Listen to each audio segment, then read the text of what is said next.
Magnetismo e fé a gente não precisa ir muito longe, basta pegar só o Evangelho no capítulo 19 e ali está tudo resolvido, bem esmiuçado para a gente, né? E aí o que eu fiz? Eu peguei alguns trechos do texto do capítulo 19 para a gente conversar, porque antes de entrar no tema propriamente dito, não sei como é que vocês aí têm acompanhado, mas o meio espírita, que a essas alturas eu acredito que ele já deveria ter, pelo menos, parado para refletir um pouco sobre o magnetismo, a gente vê ainda uma colocação ainda meio generalizada de que não precisa disso, não precisa daquilo, e parece que não precisa de nada. E eu fico espantado pelo seguinte, porque se a gente não precisasse de nada, então por que é que a gente pede? Depois, e por que é que a gente pede e não resolve no meio do pedido? E aí, normalmente, as explicações são explicações desagradáveis. Eu não sei se vocês concordam comigo. Por que é que você não fica curado? Porque você não tem merecimento. Por que é que os espíritos bons não te ajudam? Porque você tem uma fé fraca. Por que é que você tem uma doença que tantas pessoas se curaram, mas você não se cura? É porque você tem débitos de outras vidas. Vejam que todas as respostas que nos dão são respostas condenatórias. De alguma forma, elas nos condenam em algum momento. E em vez da gente ter uma postura, já que doutrina espírita ela aborda três aspectos, o aspecto moral, o aspecto filosófico e o aspecto científico, a gente deveria, fosse por filosofia ou fosse por querer entender alguns aspectos científicos, a gente deveria simplesmente se permitir os questionamentos. E por que isso é tão importante? Porque o Livro dos Espíritos, ele vai do começo ao fim fazendo perguntas. E se Allan Kardec não tem feito perguntas, talvez a gente não tivesse doutrina espírita, pelo menos não pelas mãos dele. Por quê? Porque parece que a gente fica tolhido de perguntar alguma coisa. Então as pessoas começam a tirar partido. Bom, eu prefiro não ter esse tal desse magnetismo. Como que se fosse uma coisa de opção. Você entra na vida e, por incrível que pareça, a vida não te perguntou se você queria ou não magnetismo. Você, na hora que entrou para a vida, a partir dali você já é um ser magnético. Então, independe de você querer, independe de você gostar, independe de qualquer coisa. E em termos de doutrina, seja filosófica, seja no aspecto científico, ou na estrutura moral do espiritismo, como é que você quer suprimir a melhor ferramenta que existe para você fazer o bem? Ah, mas tem outras, a gente pode fazer a evangelização infantil, maravilhoso. A gente pode atender os espíritos nas reuniões mediúnicas, ótimo, especial. A gente pode sim, mas e quando alguém chega com dor?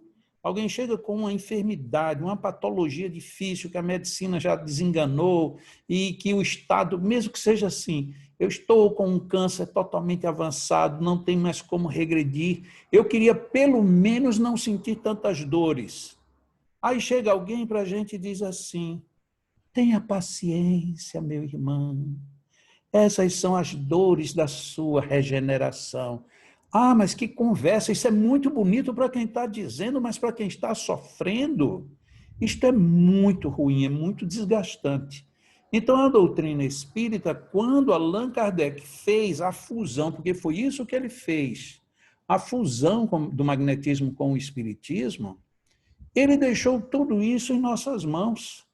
E não seria nada justo a gente simplesmente dar de ombros, ou seja, deixa isso para lá. É uma liberdade que cada um de nós temos. Você não quer estudar o assunto, você tem total liberdade. Você não quer usar o magnetismo, é liberdade sua. Tudo isso é compreensível. O que não é compreensível é a gente criar a divisão.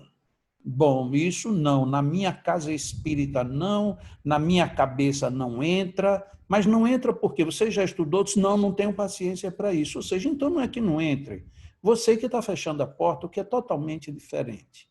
Então, quando esse assunto, magnetismo e fé, cai para a gente conversar, até para que o próprio movimento espírita se sinta, pelo menos, convidados a se sentar para perceber de que a gravidade do assunto, nada melhor do que pegar o Evangelho segundo o Espiritismo. No capítulo 19, ou seja, não precisa fazer um estudo profundo, rebuscado, lógico, a gente poderia ter pego aqui apoio em várias obras, mas vamos começar com o Evangelho. Lá no capítulo 19, vai ser tudo só no capítulo 19. Se alguém, inclusive, quiser pegar o Evangelho para ir acompanhando alguns trechos que eu vou ler, fique à vontade para a gente ver como esses textos, como eles são claros.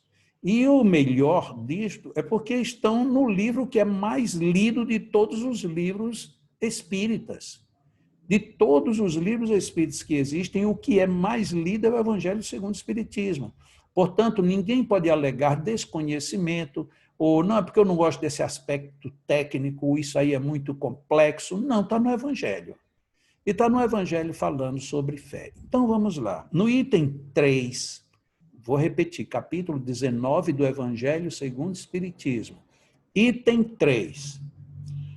Ele fala lá na frente, noutra acepção, entende-se como fé, olha que definição que ele tem. Neste capítulo ele dá duas definições de fé e as duas são praticamente a mesma. A primeira é aqui. Entende-se como fé a confiança que se tem na realização de uma coisa, a certeza de atingir determinado fim. O que é que esta colocação ela tem de notável? Ela tira o aspecto igreja, ela tira o aspecto de religiosidade barata e coloca a fé numa dimensão que é proporcional ao que eu sei, ao que eu entendo, como uma pessoa que não tem nenhum entendimento, é proporcional para ela também. Então, não, ela iguala todo mundo. Então, ele aqui ele não está falando da fé-crença, uma crença religiosa. A fé. Então, ele discute, né?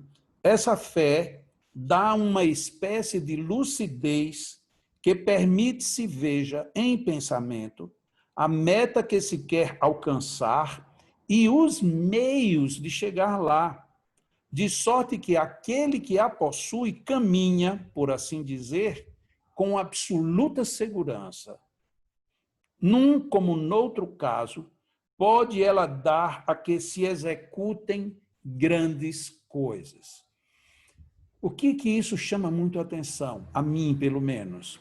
Porque era de se esperar, quando a gente vai ler um capítulo chamado A Fé que Transporta Montanhas, é de se esperar que aqui Allan Kardec fosse fazer um convite às orações, às louvações aos santos, aos espíritos superiores, a Deus.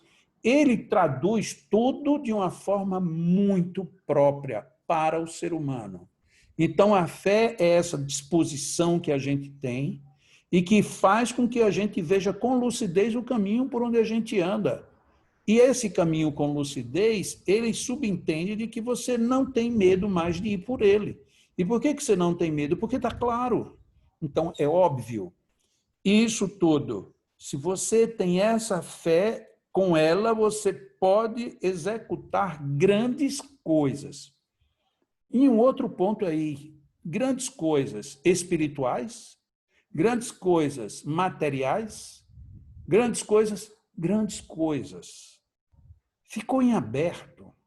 E a gente não se dá conta disso. Sabe por que eu digo que a gente não se dá conta? Porque a gente traz quase que como uma crença interna, uma crença, eu posso até dizer assim, uma crença atávica, de que a fé ela tem que estar direcionada a aspectos espirituais. Então, eu não posso pensar que eu tenho fé de que vou conseguir um emprego e este emprego eu vou me dar muito bem nele, vou trabalhar, mas vou me dar bem porque eu gosto disto. Isso não é fé. A gente já começa a subrotular. A gente começa a colocar todo tipo de rótulo, menos de fé. E aí, com o passar do tempo, a gente vê que aquela pessoa, ela foi muito mais longe até do que ela imaginou. E os outros que rotularam, fica todo mundo para trás. Porque a fé, ela tem esse poder. Então, o primeiro ponto é esse da fé. No item 4, ele começa já deixando uma observação que é extremamente sensata, é a sensatez de Allan Kardec. Porque quando no item 3 ele coloca tudo isso, entre aspas, de materialidade da fé para a gente, e que mostra que a gente pode se desenvolver, e isto sem falar em nada de religião, então isto pode dar a impressão de que a fé seria uma presunção. E aí ele já começa o item 4 dizendo assim: cumpre não confundir a fé com a presunção. Isto é relevante. Por quê? Porque eu não posso, por ter fé, ter a presunção de que eu sou todo-poderoso. Porque tem pessoas que confundem isto. Eu tenho fé de que vou conseguir vencer, eu tenho fé de que vou chegar neste ponto, eu tenho fé, e eu tenho fé que eu vou te curar. Então, tudo isso são modalidades da fé, mas não tem a presunção de ser além do que a sua fé pode lhe levar a você realizar, porque esse é o grande detalhe que está aí por dentro. Não é você dizer, eu tenho fé de que vai cair o coco do coqueiro sem eu precisar subir. Não, você está querendo, ou você já viu que o coco cai, não cai, ou então você está querendo derrogar as leis da natureza, o que não é bem por este caminho. Isso já seria presunção e não fé. Então, esses dois pontos ficam muito claros. Eu estou falando do item 3 e do item 4 do capítulo 19 do Evangelho segundo o Espiritismo. Mas no item 5, aí o senhor Allan Kardec fez o favor de unir a fé com o magnetismo, que é o nosso foco hoje. O poder da fé se demonstra de modo direto e especial. Olha aqui, Allan Kardec, ele nunca foi de usar uma linguagem de enfatização desnecessária. Todas as vezes que eu leio Kardec e que descubro ele fazendo uma enfatização, seja no texto, ou seja, colocando negrito, colocando itálico, quando Allan Kardec pontua, eu digo, peraí, o que foi que ele viu aqui que eu não estou vendo? Porque normalmente tem uma observação maior. E não é porque ele era um mágico, ou ele era, não é porque ele era um especialista em linguagem. Ele era professor. A gramática do senhor Allan Kardec até pouco tempo vigorava na França. Então, esse homem, ele não usava de adjetivação ou de sinônimos só para enfeitar uma frase. E olha bem como é que ele diz, o poder da fé se demonstra de modo direto e especial. Então, não é só direto, direto e especial. Vamos lá. Na ação magnética. Então, aqui ele faz o link direto. A fé, o poder dela se demonstra de modo direto e especial na ação magnética.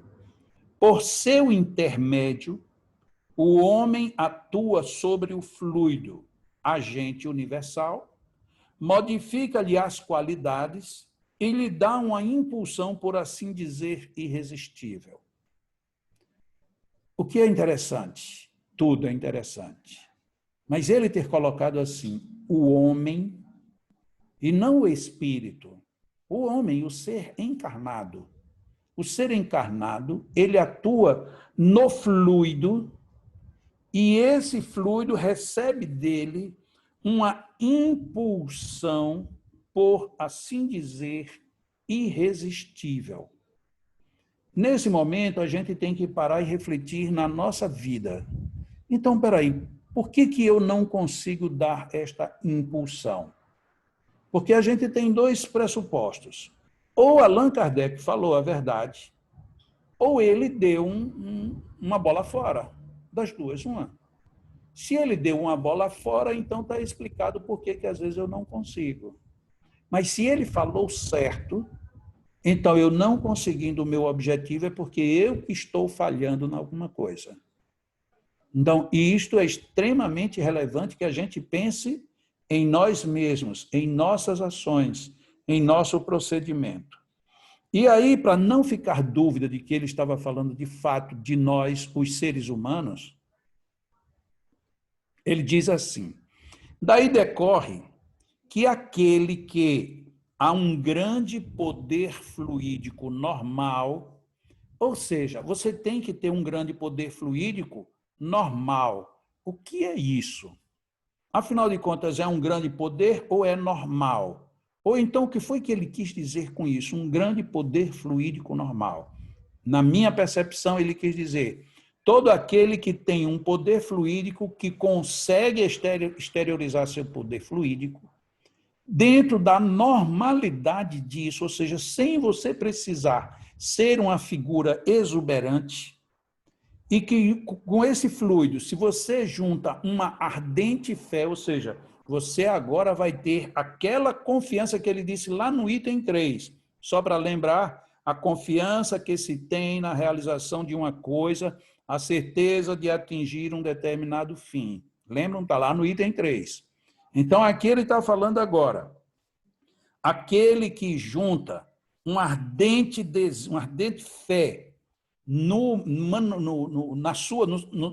seu campo fluídico normal, ele pode, só pela sua força de vontade dirigida para o bem, operar esses singulares fenômenos de cura e outros, antigamente tidos como prodigiosos, mas que não passam de efeito de o quê? Uma lei natural. Bom, peraí. Allan Kardec, quando ele fala de lei natural, ele está falando, primeiro, que a natureza, como um todo, ela tem um padrão.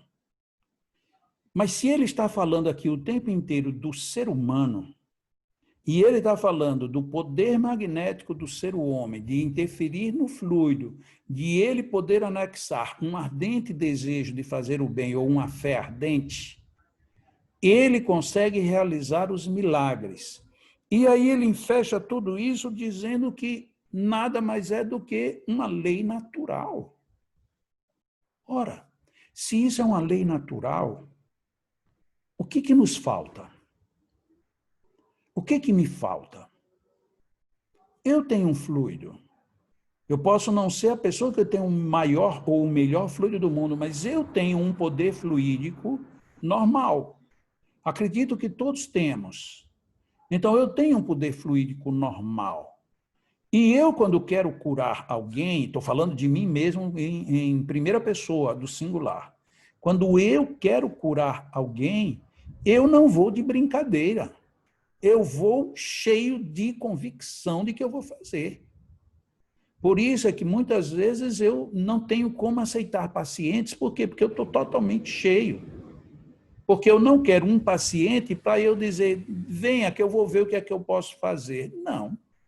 Se eu vou para fazer. Se eu vou conseguir, espero que sim. Pode até ser que não, mas eu estou aí na luta. Vamos e vamos para valer. Ou seja, qual é o resultado disso? É um milagre? Não, o resultado disso é uma lei natural que se cumpre. Eu não impulsionei o fluido, não usei a minha vontade, a minha fé, a minha confiança, a minha certeza de que eu vou alcançar um resultado. O que está faltando? E observem bem, eu estou fazendo essa análise bem calma, para que a gente tenha os pés no chão quando alguém diz que magnetismo não faz parte da doutrina espírita. Eu, até agora, não falei de espírito atuando junto com a gente. Nem Allan Kardec. Vocês perceberam isso? Allan Kardec fala tudo isso colocando a responsabilidade nas costas da gente, e ele não fala aqui que os espíritos vão vir fazer ou que vão deixar de fazer. A gente sabe que depois ele vai falar disso. Mas o que Allan Kardec usou didaticamente? Primeiro, coloque-se, imponha em você toda a força que você precisa. Busque isso em você. Você tem isso. Você precisa desenvolver isto. Do contrário, fica difícil. Vou dar aqui um exemplo paralelo. Tem pessoas, e são muitas, que não conseguem se concentrar. Por quê? Diz assim, eu vou me concentrar aqui numa pessoa que está doente. Me disseram que ela está no hospital, mas esse hospital ali na frente é cheio de carro, nossa, aquilo é um barulho tão grande. Aí fica aquele pessoal e chega um outro buzino. Ou seja, você não consegue sequer entrar no hospital, porque você não tem foco. E aí, quando você se depara com o paciente, você olha para ele e diz assim, nossa, mas será que ele vai escapar? Olha que sinais a gente começa a emitir. A gente começa a emitir sinais contrários ao que a gente está querendo fazer. Então, a gente precisa ter um foco. E, muitas vezes, a gente tem que fazer exercícios de focos bem materiais para depois chegar lá na frente.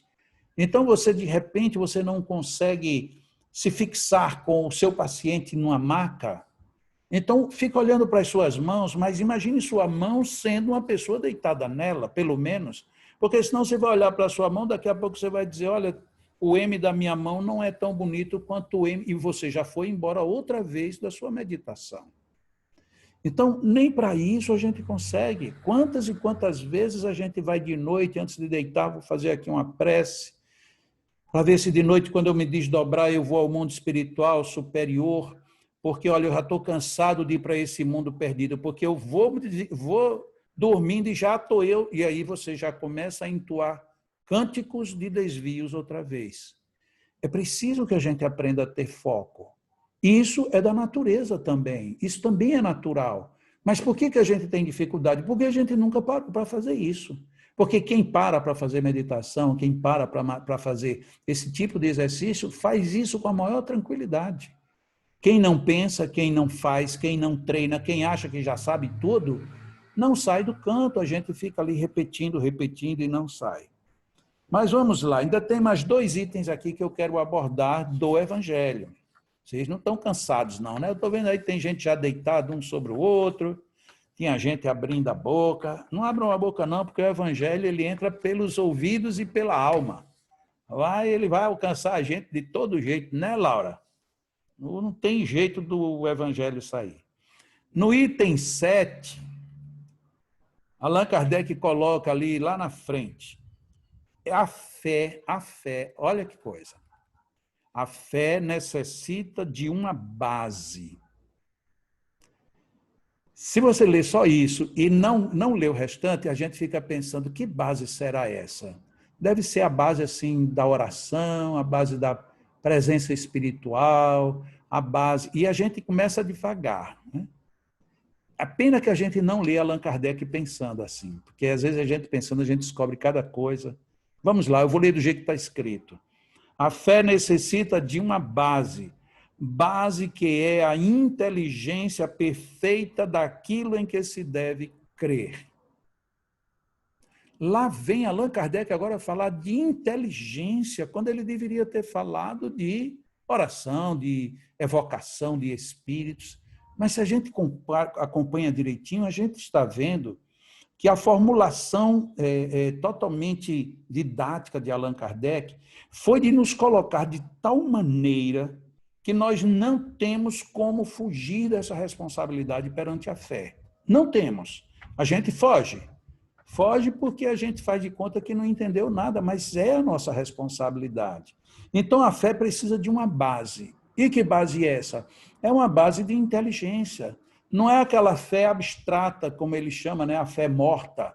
Não, porque a fé morta, mesmo ela tendo os seus valores, ela não chega a produzir muita coisa lá para frente, porque você fica sem sustentação. E isso é tão impressionante na vida, que quando você, por exemplo, é aluno de uma escola e o professor fala uma coisa e você pergunta, professor, não entendi, ele responde. Se você disser de novo que não entendeu, ele já solta uma piada. Da terceira vez, se brincar, ele põe para fora da classe. É o tipo de uma coisa como a gente é admoestado a vida inteira a gente se retrair. E aí a gente vai ler Allan Kardec, a gente diz, quem sou eu para duvidar do que ele disse? Lógico que a gente tem que duvidar, não duvidar por duvidar, mas duvidar por entender, como ele coloca aqui, essa fé, ela precisa dessa inteligência que é uma inteligência perfeita daquilo que você vai querer alcançar. E aí vamos lá agora para o caso do magnetismo. Eu quero curar uma pessoa. Bom, mas eu só quero. Ótimo, você vai fazer o quê? Eu vou curar a pessoa. Sim, mas espera aí. Qual é a sua inteligência que está perfeita dentro do que você quer conseguir? Ah, Deus vai operar um milagre em mim. Calma. Aqui, de acordo com essa orientação que a gente leu até agora, o milagre em mim é a minha participação na tentativa de entender, de racionalizar, de me preparar e sair para a feitura do que eu quero. Não é o contrário. Então, isto é de muita responsabilidade para a gente. E aí ele coloca na sequência da mesma frase, né? E para crer, não basta ver. É preciso, sobretudo, compreender. Quando eu lancei, foi no mês de maio, né, que eu lancei o e-book Magnetismo versus Covid-19, algumas pessoas, muito poucas, mas algumas pessoas me disseram assim, olha, esse teu livro aí, ele saiu meio precipitado, não é? Porque não deu nem tempo de você amadurecer a questão. Eu disse, realmente ele saiu precipitado. Agora, quanto mais ele demorar a sair, menos possibilidade a gente tem de ajudar as pessoas. Esse modelo que aí está, ele foi testado, muito pouco, é bem verdade, mas com quem ele foi testado deu resultado satisfatório em 100%. Quer dizer que eu vou ficar escondendo isso aqui quantos meses? Vou guardar 6 meses, aí depois de 6 meses, quando eu soltar, isso foi que eu disse à época, quando eu soltar o e-book 6 meses depois, ele já não serve mais. Porque ou já terá morrido gente às quantidades enormes, ou então a gente já não terá mais nenhuma motivação para fazer esse tipo de atendimentos. E aí o que aconteceu? Com esse e-book, muita gente no Brasil e fora do Brasil, muita gente se engajou numa tarefa que não sabia que era possível fazer. Porque a gente conhece muitos magnetizadores ou muitos passistas, mas para trabalhar à distância, a gente não conhecia. A gente conhecia assim, Laura de vez em quando faz, não sei nem quando, só quando ela gosta muito da cor dos olhos das pessoas, né, Laura? Não é bem assim, brincadeirinha. Mas pouca gente se colocava para fazer atendimento à distância. E aí, com a pandemia, o que foi que aconteceu? Todo mundo parou de fazer tudo. Mas não é possível. E as pessoas que a gente estava ajudando? E as pessoas que estão chegando? E as novas necessidades? Vamos fazer o quê? Nada. Será que foi para isso que a gente foi formado pela Universidade da Vida? Para chegar no momento e simplesmente, não, os espíritos vão resolver. Opa!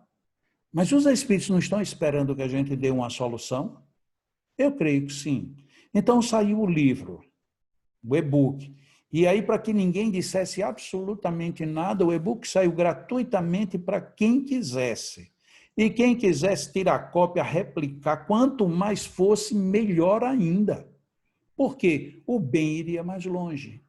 E foi exatamente isso que aconteceu. Por quê? Porque o meu raciocínio foi, veja como foi um raciocínio de fé. Com isto pronto, mesmo pessoas que duvidam de si mesmas vão se permitir fazer uma experiência. E se permitindo fazer uma experiência, essas pessoas poderão constatar: é bom, é mais ou menos, não funciona? Ou iria acontecer o que hoje eu posso declarar aqui que aconteceu? Muitas pessoas foram aliviadas enormemente. Outras, muitas, que já estavam entubadas em UTIs, saíram para a vida normal, sem desencarnar. E o melhor de tudo, na minha visão, um monte de gente aprendeu que poderia tratar de Covid ou de qualquer outra patologia à distância. Tem preço isso? Não tem preço. Isso é o preço do que? É o preço da fé. Porque, como eu disse, eu poderia muito bem continuar no mesmo padrão de fé, mas não ter vislumbrado nenhum objetivo na frente. E se você não vislumbra nada, você pode se acomodar ou se acovardar. Não aconteceu nenhuma das duas coisas. Acredito até que alguns dos senhores e das senhoras devam ter lido ou visto ou até seguido o livro Magnetismo versus Covid-19.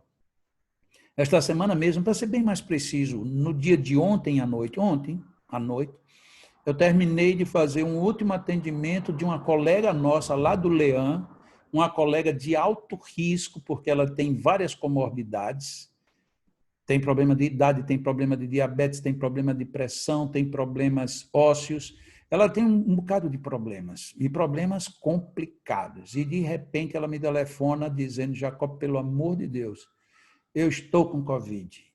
Não estava mais sentindo cheiro, não estava mais sentindo gosto, não tinha mais força para nada, só queria ficar deitada e era aquele desânimo generalizado, já quase não respirando. Uau! O que é que a gente vai fazer? Vamos fazer o que deve ser feito.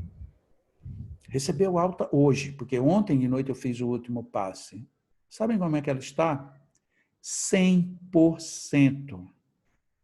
Quando ela foi ao médico, hoje é sexta, quando ela foi ao médico segunda-feira desta semana, ela foi fazer a última revisão no médico, e o médico disse, nossa, é a primeira paciente que eu tenho que chegou na situação em que você chegou e não ficou com nenhum tipo de sequela no pulmão. Nenhum tipo. Aí alguém pode dizer assim, Jacó agora está querendo ser o tal. Não, não estou querendo nem ser o tal, nem o qual. Eu fiz o quê? Eu fiz o que está no livro e que muita gente fez. Funcionou, funcionou e funciona e vai continuar funcionando. Por quê? Porque não foi feito um livro, como muita gente às vezes pensa em fazer em alguns momentos da vida, para aproveitar um filão, para aproveitar uma onda. Ainda que eu tivesse feito aquilo pago, o benefício já seria muito grande. Mas não tive a menor intenção disso. A intenção era, de fato, liminarmente esta: fazer com que a fé das pessoas pudessem provar que podiam. E como assim? Quem era que podia fazer isso? Pessoas que não estavam aplicando passos à distância.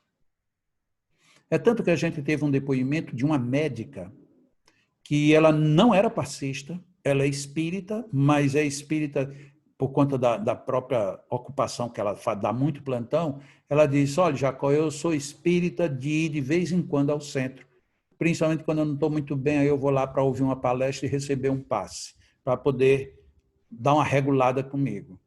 A minha avó, dizia ela, 89 anos, de repente a minha avó entra na Covid. E aí o que é que eu faço? Eu não sou passista, eu não sou magnetizadora, ninguém quis ir. Como eu, como médica e como neta, eu tinha acesso a ela, eu vou experimentar. E experimentou. E quando ela fez um depoimento, ela não fez o depoimento para mim, ela fez um depoimento na unidade do centro espírita onde ela trabalha. E alguém gravou. E aí depois essa gravação chegou para mim. E ela, inclusive, me autorizou a replicar o depoimento dela. Um depoimento de uma médica que tinha uma avó de 89 anos, que entrou muito mal para o hospital e que saiu boazinha da Covid. Então, isto é a força da fé magnética, ou o magnetismo cheio de fé, onde você impõe aquela energia que você tem, sabendo onde você quer chegar, que foi a definição dada no item 7 do Evangelho segundo o Espiritismo, capítulo 19. E vamos aqui já para o finalzinho, que é, para mim, a parte, é o suprassumo deste capítulo 19 do Evangelho, é o item 12. Vamos lá. Entretanto, o Cristo que operou milagres materiais, e isto é muito relevante, essa expressão, o Cristo operou milagres materiais. Vou deixar só uma pergunta. O que vocês acham que é milagre material? Então, vamos lá. O Cristo que operou milagres materiais mostrou por esses milagres mesmo o que pode o homem que tem fé. Isto é, vejam agora aqui a definição fechada do que é fé. Isto é, a vontade de querer e a certeza de que essa vontade pode obter satisfação. Veja, ele está fechando o capítulo já e mesmo assim ele está colocando a nossa responsabilidade no domínio dessa fé. E não a gente simplesmente querer ter uma fé que vagueia por aí como uma nuvem que vai trazer chuva ou não. E aí ele continua lá no Evangelho. Também os apóstolos não operaram milagres seguindo-lhe o exemplo? Ora, que eram esses milagres, senão efeitos naturais, cujas causas os homens de então desconheciam, mas que hoje, em grande parte, se explicam e que, pelo estudo do espiritismo e do magnetismo, se tornarão completamente compreensíveis. Nossa! Então, Allan Kardec travou o assunto mesmo, espiritismo e magnetismo, explicando até os milagres de Jesus, que é o que a gente lê no livro A Gênese, no capítulo 14, ele explicando bem direitinho os milagres de Jesus, todos sob a ótica do magnetismo, e aquele dizendo para o pessoal não compreendia, porque não tinha como estudar magnetismo com espiritismo. Mas nós temos. E aí o que é que nós fazemos enquanto movimento espírita? Nós surrupiamos o magnetismo do espiritismo e aí ficamos de mãos abanando. A gente fica no eu acho. Não, eu acho que é isso. Não, eu acho que é aquilo. Eu acho, mas não precisa você achar nada. Já está tudo achado. O que a gente precisa é valorizar o que aí está. E aí vem o parágrafo que fecha tudo agora aqui da forma magistral, que é inclusive o fechamento do item 12 é o fechamento do capítulo. Eu vou ler todo e depois comento rapidamente, porque quem já fez seminário comigo, inclusive, acredito que todos vocês aí já ouviram isso mais de uma vez. O magnetismo é uma das maiores provas do poder da fé posta em ação. Repito, o magnetismo é uma das maiores provas do poder da fé posta em ação. É pela fé que ele, o magnetismo, cura e produz esses fenômenos singulares qualificados outrora de milagres. Repito, a fé é humana e divina. Se todos os encarnados se achassem bem persuadidos da força que em si trazem e se quisessem pôr a vontade a serviço dessa força, seriam capazes de realizar o a que até hoje eles chamaram prodígios e que, no entanto, não passa de um desenvolvimento das faculdades humanas. Que legal! E quem foi que disse isto? Allan Kardec. Não! Foi um espírito protetor. E quem era um espírito protetor? Era o guia do senhor Allan Kardec. O espírito que orientava o senhor Allan Kardec, em vez de dizer que a gente fosse buscar a fé nos espíritos, ele disse, a fé está em você. O poder magnético é a maior prova do poder da sua fé em ação. E isto não passa de um desenvolvimento das faculdades humanas. Por que a gente duvida? Por que é que no meio espírita tem tantas questões querendo tirar o magnetismo? Resumindo aqui bem rapidinho, estão querendo dizer que Allan Kardec mudou de ideia e que não existe fluido vital.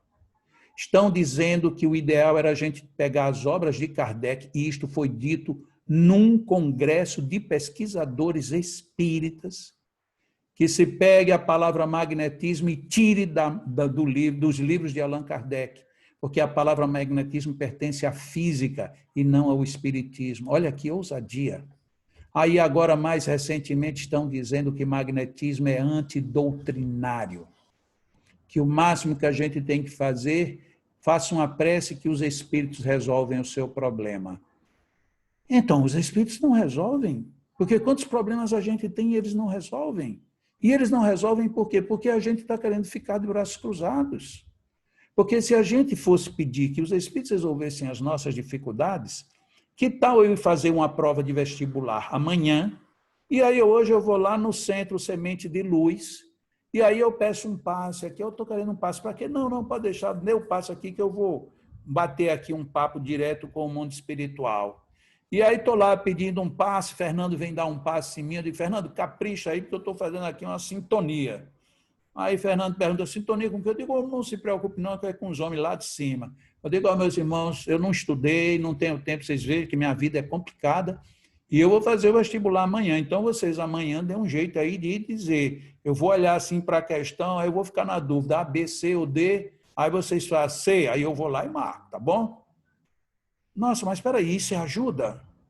Isso resolve? É dessa maneira que o mundo espiritual atua com a gente? Não, para fazer uma prova não é. Mas quando você tem uma doença, por exemplo, uma pessoa que bebe muito tem um problema de cirrose hepática. Ah, não, os espíritos vão lá e vão resolver agora, porque você pediu, já que você pediu, então eles vêm. Não, não funciona assim, não vamos ser ingênuos. Então estão querendo dizer coisas absurdas.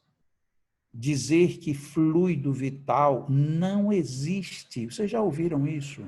Isso está escrito em livro e tem palestras aí a todo momento com esse assunto agora. Não existe fluido vital. O que existe são frequências, são vibrações. Uau! Mas que coisa notável é essa que nem Allan Kardec descobriu isso? Ninguém descobriu isso. Quer dizer, então, que eu chego perto de Marli, viu, Marli? Eu chego perto de você, você está com a dor de cabeça, pronto, já passou. Por quê? Porque eu não quero ter dor de cabeça. Como eu não quero ter dor de cabeça, eu chego perto de você, você também não vai ter dor de cabeça e está resolvido. Porque o que eles estão colocando, em síntese, é essa mágica. E aí eu compliquei a vida de uma dessas pessoas que eu disse assim, escuta só, Cledson, eu disse assim, eu estou com um câncer de próstata e não sei, mas aí eu vou chegar perto de Cledson e vou dizer assim para mim, ô Senhor, que o Cledson tenha tudo de bom que eu tenho. Aí só que tudo de bom que eu tenho vai no meio um tumor. E aí Cledson, que não tem nada a ver com a história, assimilou isso em mim. Porque não existe fluido vital, não existe você é dado dispersivo, não existe. Como assim? Então, o que é que existe, hein, Maria Isabel? O que é que vai existir lá em Minas Gerais para a gente resolver o problema dos outros? Não tem. Cristina chega a estar rindo ali, não sei bem por quê, porque se Jacó tiver um problema de próstata, em mim não pega. Pois é, e se você tiver um de ovário, como é que eu pego? Né? Então, são essas coisas complicadas que as pessoas estão querendo colocar na lucidez de Allan Kardec. Espiritismo não tem nada a ver com isso, não precisa colocar mão, tanto faz você colocar como não colocar, desse negócio de você passar rápido ou passar de baixo para cima. Aí um outro que também não tinha o que dizer, disse assim, agora inventaram um ângulo de 45 graus. E inventaram essa história. E aí a pessoa reencarna com uma missão e aí fica preso nesses 45 graus. E aí, se de repente não for 45, for 33, ele comprometeu a sua reencarnação e vai para o umbral por conta disso. Eu disse, mas olha só para onde é que já estão me mandando. Eu já disse tanto que eu não vou para o umbral, que tem alguém que não está satisfeito, que tem que me levar para lá de qualquer jeito. Se não for com 45 graus, é com 33. Meu Jesus, onde é que nós estamos? Que Allan Kardec deixa tão claro o velo da fé do magnetismo. Por isso é que eu fiz questão de trazer o texto do Evangelho. Para que ninguém fique dizendo que eu fui buscar num artigo que saiu numa revista espírita que ninguém leu, que eu fui buscar num livro como o livro A Gênese, pouca gente leu o livro A Gênese, ou então que ele foi rebuscar um pedacinho de uma pergunta do livro dos Espíritos. Não, os textos são extremamente claros, estão no Evangelho, e a gente aceita, vê se quiser. Se não quiser, eu vou dizer aqui uma coisa sem desejar para ninguém, mas eu vou dizer com toda a alma e com toda a força da minha vida. Pedro, presta atenção no que eu vou dizer, Pedro. Olha como é grave isso, presta atenção. A pessoa vai querer reencarnar. Quando chegar lá no mundo espiritual, vai dizer, oh, meu Deus, não era para eu ter falado isso do magnetismo. Eu estava ali com tanta sede de espiritismo, que aí eu, em vez de divulgar o espiritismo, eu fiz foi tirar um pedaço dele. Agora eu quero reencarnar para compensar isso. Porque aí quando você faz essa proposta, Pedro, você está pensando assim, quando eu pedir para reencarnar, aí eles vão me mandar lá no meio espírita, né? Aí eu vou nascer ali lá na casa da Poliana, o Poli. Aí pronto, eu vou nascer lá onde a Poli mora. Porque aí ela conhece Laura, Laura está ali ainda dando algumas aulas, e aí eu vou nascer já no meio espírita. E aí a programação lá do outro lado está assim, ó, vaga para espírita já não tem. Só tem agora para Talibã, tá afim? Vamos nascer agora lá no lado radical do planeta, tá afim disso?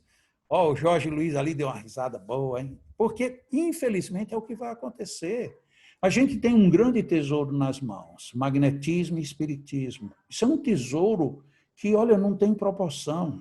Deus coloca um tesouro desse nas nossas mãos.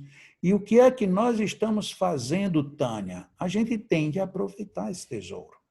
Se a gente não aproveita, não vamos agora simplesmente dizer, ô senhor, mande eu de novo lá para o meio espírita, e ele vai perguntar para quê? Para você fazer a mesma coisa? Não, você não vai. Você vai agora para outro lugar, né, Cristina? E aí ficamos numa situação difícil. É Luísa, Valdineia, Fátima, Vera, Dileia, Rogério, Tânia de novo, minha amiga Maria Isabel, aproveita aí Minas Gerais e um abraço para todo mundo. Deucebi, Ana Paula, onde quer que você esteja, Cláudio, meu amigo, Jorge, obrigado mais uma vez por tudo. E vou encerrar pedindo bênçãos de Deus, bênçãos magnéticas para todos nós, que estejamos de fato muito bem na alma, no coração, confiantes do bem que a gente pode fazer. A gente recebe bem todo dia, todo dia, todo dia. A gente precisa fazer bem todo dia também. É o mínimo que nos cabe. Não é isso, Laura? Vamos juntos. O Senhor conta conosco.